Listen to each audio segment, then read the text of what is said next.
When our father was diagnosed with Alzheimer's, it wasn't something that we first wanted to truly believe was the case, knowing that, again, it's a degenerative disease, and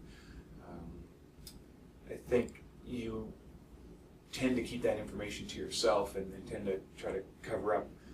any sort of situations where you understand that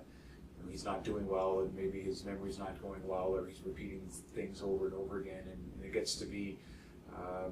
difficult to shield the person affected from, I guess, the outside world. And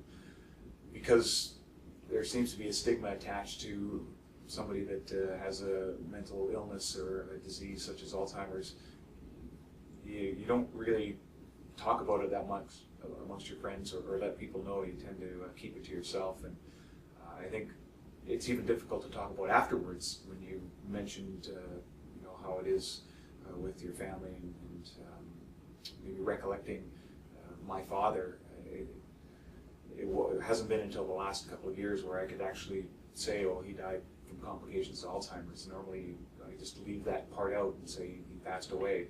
and again, that I think has to do with the stigma attached and being comfortable saying something like that. But I realize for myself personally, it's a better feeling to let it out and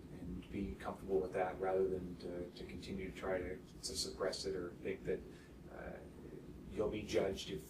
someone in your family has had that disease. And I think awareness is the key for not only the people that are directly affected by it, but people who are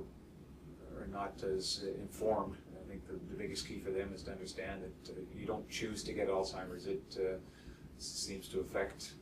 who it wants, and right now there's no cure, and I think that's the most difficult part.